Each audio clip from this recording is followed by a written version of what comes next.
शादी के बाद विदाई का समय था। नेहा अपनी माँ से मिलने के बाद अपने पिता से लिपट कर रो रही थी। वहाँ मौजूद सब लोगों की आंखें नम थीं। नेहा ने घूंघट निकाला हुआ था। वह अपनी छोटी बहन के साथ सजाई गई गाड़ी के नज़दीक आ गई थी। दूल्हा अविनाश अपने खास मित्र विकास के साथ बातें कर रहा था।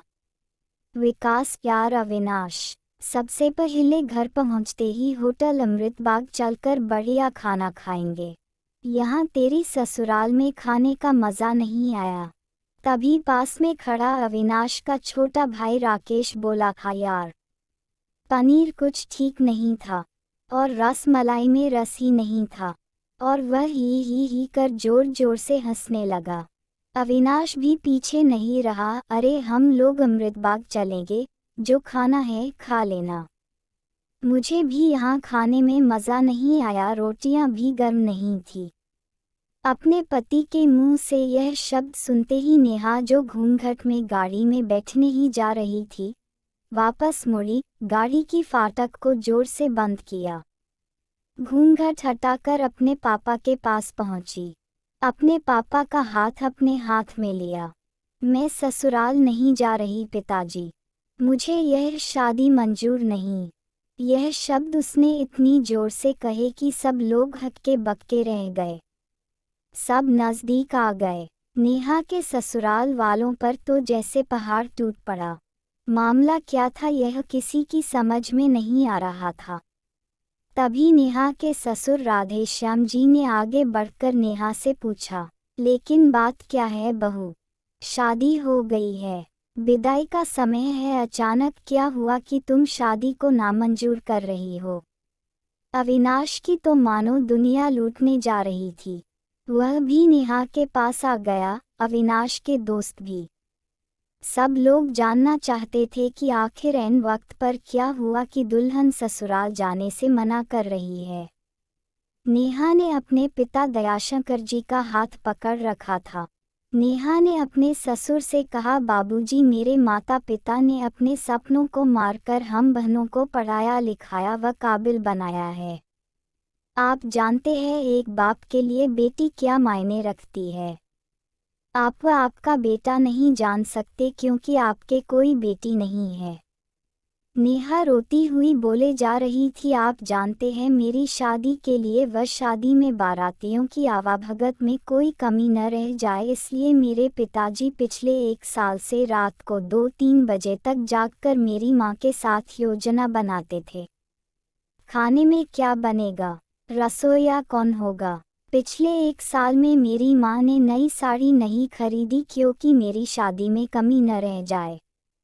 दुनिया को दिखाने के लिए अपनी बहन की साड़ी पहनकर मेरी माँ खड़ी है। मेरे पिता की इस 150 रुपये की नई शर्ट के पीछे बनियान में 100 छेद है। मेरे माता पिता ने कितने सपनों को मारा होगा। न अच्छा खाया न अच्छा पिया, बस एक ही ख्वाहिश थी कि मेरी शादी में कोई कमी न रह जाए। आपके पुत्र को रोटी ठंडी लगी, उनके दोस्तों को पनीर में गड़बड़ लगी, वह मेरे देवर को रस मलाई में रस नहीं मिला।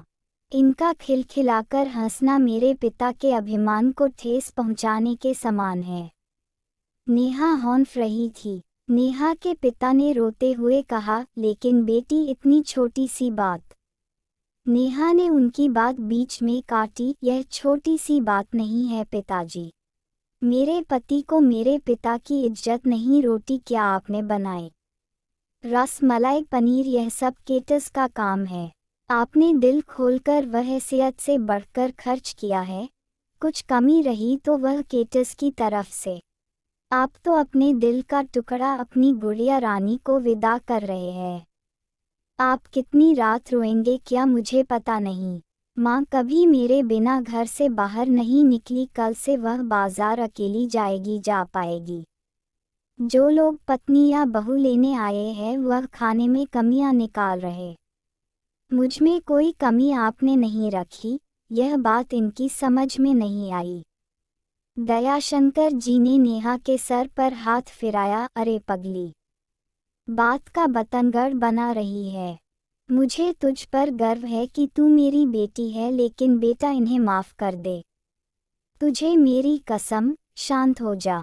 तभी अविनाश ने आकर दयाशंकर जी के हाथ पकड़ लिए। मुझे माफ़ कर दीजिए बाबूजी, मुझसे गलती हो गई। मैं उसका गला बैठ गया था, रो पड़ा था वह। तभी राधेश्याम जी ने आगे बढ़कर नेहा के सर पर हाथ रखा। मैं तो बहू लेने आया था, लेकिन ईश्वर बहुत कृपालु है, उसने मुझे बेटी दे दी। वह बेटी की अहमियत भी समझा दी। मुझे ईश्वर ने बेटी नहीं दी, शायद इसलिए कि तेरे जैसी बेटी मेरी नसीब में थी। अब बेटी इन नालायकों को माफ़ कर दें। मैं हाथ जोड़ता हूँ तेरे सामने। मेरी बेटी नेहा मुझे लौटा दे। और दयाशंकर जी ने सचमुच हाथ जोड़ दिए थे। वह नेहा के सामने सर झुका दिया। नेहा ने अपने ससुर के हाथ पकड़ लिए। बाबूजी, राधेश्याम जी ने कहा। बाबूजी नहीं, पिताजी। नेहा भी भावुक होकर राधेश्याम जी से लिपट गई थी। दयाशंकर जी ऐसी बेटी पाकर गौरव की अनुभूति कर रहे थे। नेहा अब राजी खुशी अपने ससुराल रवाना हो गई थी। पीछे छोड़ गई थी आंसुओं से भीगी अपने माँ पिताजी की आंखें, अपने पिता का वह आंगन जिस पर कल तक वह चहकती थी। आज से इस आंगन की चिड़िया उड़ गई थी किसी दूर प्रदेश में, और किसी पेड़ पर अपना घरौंदा बनाएगी। यह कहानी लिखते वक्त मैं उस मूर्ख व्यक्ति के बारे में सोच रहा था जिसने बेटी को सर्वप्रथम पराया धन की संज्ञा दी होगी। बेटी माँ बाप का अभिमान व अनमोल धन होता है, पराया धन नहीं। कभी हम शादी में जाए तो ध्यान रखें कि पनीर की सब्जी बनाने में एक पिता ने कितना कुछ खोया होगा, वह कितना खोएगा। अपना आंगन उजाड़ कर दूसरे के आंगन को महकाना कोई छोटी बात नहीं। खाने में कमियां न निकाले। बेटी की शादी में बनने वाले पनीर, रोटी या रसमलाई पकने में उतना समय लगता है जितनी लड़की की उम्र होती है। यह भोजन सिर्फ भोजन नहीं, पिता के अरमान व जीवन का सपना होता है। बेटी की शादी में बनने वाले पकवानों में स्वाद कई सपनों के कुचलने के बाद आता है, व उन्हें पकने में सालों लगते हैं। बेटी की शादी में खाने की कद्र करें। अगर उपर्युक्त बातें आपको अच्छी लगे तो कृपया दूसरों से भी साझा करें। एक कदम बेटियों के सम्मान के लिए। आशा करती हूँ कि आपको कहानी पसंद आई होगी। कहानी पसंद आई है तो लाइक सब्सक्राइब शेयर ज़रूर करें, और इस कहानी पर आपकी क्या राय है कमेंट करके ज़रूर बताएं।